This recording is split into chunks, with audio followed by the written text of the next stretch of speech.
Indian railway दुनिया के सबसे बड़े रेल नेटवर्क्स में से एक है। वहीं बात की जाए रेलवे स्टेशनों की तो हमारे देश में करीब 8,500 रेलवे स्टेशन हैं। ऐसे में आज हम आपको एक ऐसे रेलवे स्टेशन के बारे में बताने जा रहे हैं जो देश का सबसे भूतिया रेलवे स्टेशन माना जाता है। इस रेलवे स्टेशन पर शाम होने के बाद लोग नजर नहीं आते हैं। इतना ही नहीं, अगर रात में यहाँ से कोई ट्रेन गुजरती है तो यात्री खिड़कियाँ भी बंद कर लेते हैं। लोगों का मानना है कि इस स्टेशन को देखना भी खतरे से खाली नहीं है। यही वजह है कि इस स्टेशन को देश का सबसे भूतिया रेलवे स्टेशन माना जाता है। यहाँ शाम 5:30 के बजे के बाद कोई भी इंसान नजर नहीं आता है। यहाँ पर जाने से लोग थर थर कांपते हैं। अब आप सोच रहे होंगे कि यह स्टेशन कहाँ है, तो आइए हम आपको इसके बारे में अधिक जानकारी देते हैं। हालांकि कभी साबित नहीं हो पाया कि वहाँ भूत छाया है। भूत के होने की आशंका के चलते उस पब्लिक प्लेस को 42 साल तक बंद रखा गया। ये कहानी है एक रेलवे स्टेशन की, जो कि है पश्चिम बंगाल के पुरुलिया जिले में। इस स्टेशन का नाम बेगुनकोडोर रेलवे स्टेशन। यह साल 1960 में खुला था। यह स्टेशन खुलने के बाद कुछ सालों तक तो ठीक ठाक चलता रहा, लेकिन 7 साल बाद ही वहां कुछ अजीबोगरीब घटनाएं घटने लगी। साल 1967 में बेगुनकोडोर के एक रेलवे कर्मचारी ने स्टेशन पर एक महिला का भूत देखने का दावा किया। साथ ही यह अफवाह भी उड़ी कि उसकी मौत उसी स्टेशन पर एक ट्रेन दुर्घटना में हो गई थी। अगले दिन उस रेलवे कर्मचारी ने लोगों को इसके बारे में बताया, लेकिन उन्होंने उसकी बातों को अनदेखा कर दिया। रिपोर्ट्स के अनुसार स्टेशन मास्टर ने सफेद साड़ी में एक महिला को पटरी पर चलते हुए रात के अंधेरे में देखा था। भूत देखने के बाद स्टेशन मास्टर की हो गई मौत। उसके बाद स्टेशन मास्टर और उनका परिवार रेलवे क्वार्टर में मृत अवस्था में पाया गया। यहाँ रहने वाले लोगों का दावा था कि इन मौतों में उसी भूत का हाथ था। इस घटना के बाद लोग इस तरह से डरने लगे कि सूरज ढलने के बाद यहाँ कोई रुकना नहीं चाहता था। लोग इतना डरते थे कि शाम होते ही स्टेशन और आसपास के इलाकों से भाग जाया करते थे। इन खौफनाक घटनाओं के बाद बेगुनकोडोर को भूतिया रेलवे स्टेशन कहा जाने लगा। 42 साल तक बंद रहा स्टेशन। लोगों का कहना था कि सूरज ढलने के बाद जब भी कोई ट्रेन यहाँ से गुजरती थी तो महिला का भूत उसके साथ साथ दौड़ने लगता था और कभी कभी तो ट्रेन से भी तेज दौड़कर उसके आगे निकल जाता था।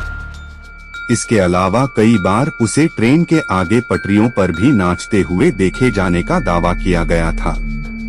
स्टेशन पर आने से लोग इस कदर डरने लगे कि 42 साल तक स्टेशन बंद कर दिया गया। यानी 42 सालों तक यहाँ एक भी ट्रेन नहीं रुकी। ट्रेन यहाँ से गुजरती जरूर थी, मगर जैसे ही बेगुनकोडोर स्टेशन आता था उसकी स्पीड बढ़ा दी जाती थी। हालांकि साल 2009 में तत्कालीन रेल मंत्री ममता बनर्जी ने एक बार फिर इस स्टेशन को खुलवाया। अब चलते हैं दूसरी कहानी की ओर। रेलवे पटरियों को अक्सर असाधारण गतिविधियों, भूत प्रेत आदि के लिए हॉटस्पॉट कहा जाता है। इसका कारण काफी सरल है। बहुत से लोग ट्रेनों से कटकर बहुत हिंसक और अचानक मर जाते हैं। इस तरह की हिंसक दर्दनाक मौतें अपने नकारात्मक स्पंदनों के कारण आसपास के वातावरण की प्राकृतिक व्यवस्था को बहुत परेशान कर देती हैं, जिसे हम भूतिया घटना कहते हैं। जो लोग मुंबई सेंट्रल उपनगरों में रहते हैं उन्हें पता होगा कि भांडुप और मुलुंड के बीच रेलवे ट्रैक का लंबा हिस्सा विशेष रूप से प्रेतबाधित माना जाता है। पिछले कुछ वर्षों में कई लोगों ने इस साइट पर असाधारण घटनाएं देखी हैं।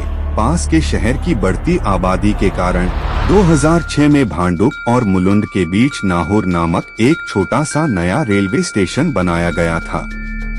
जो घटना मैं अब बताने जा रहा हूँ वह 2016 में हुई थी, जब मैं अंधेरी, मुंबई का पश्चिमी उपनगर में काम करता था।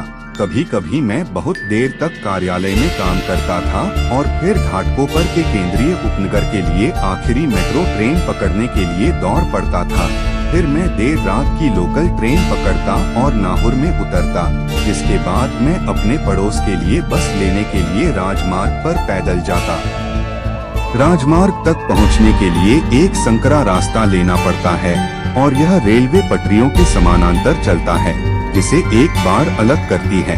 रास्ते के दूसरी ओर घना जंगल है। रास्ता लगभग आधा किलोमीटर लंबा है और पत्थर की सीढ़ियों पर समाप्त होता है, जिस पर चढ़कर राजमार्ग तक पहुंचना पड़ता है। इस विशेष दिन पर जब मैं नाहौर स्टेशन पर उतरा तो आधी रात से 1 घंटा बज चुका था। कोई और नहीं उतरा और स्टेशन बिल्कुल सुनसान था, जो दिन के उस समय के लिए असामान्य नहीं था। हालांकि जब मैं रास्ता पाने के लिए ओवरब्रिज की सीढ़ियों पर चढ़ गया तो मैंने एक आवारा कुत्ते को पुल पर बेचैन होकर घूमते देखा। जब मैं सीढ़ियां चढ़ने लगा तो कुत्ता मेरे पीछे आ गया और जब मैं रास्ते पर चलने लगा तो कुत्ता भी मेरे पीछे आ गया। तब मेरे लिए यह बिल्कुल स्पष्ट था कि कुत्ता राजमार्ग पर जाना चाहता था, लेकिन अकेले जाने से डर रहा था और इसलिए किसी कंपनी की तलाश कर रहा था। रास्ते में कोई रोशनी नहीं थी और चंद्रमा भी बहुत चमकीला नहीं था। इसके अलावा बारिश भी हुई थी और हर जगह पानी के गड्ढे थे। कुत्ता लगभग मेरी एड़ी पर ही रहा, लेकिन कभी भी मुझे पार नहीं किया और आगे नहीं बढ़ा। समय समय पर मैं उसे धीरे धीरे फुसफुसाहट सुन सकता था।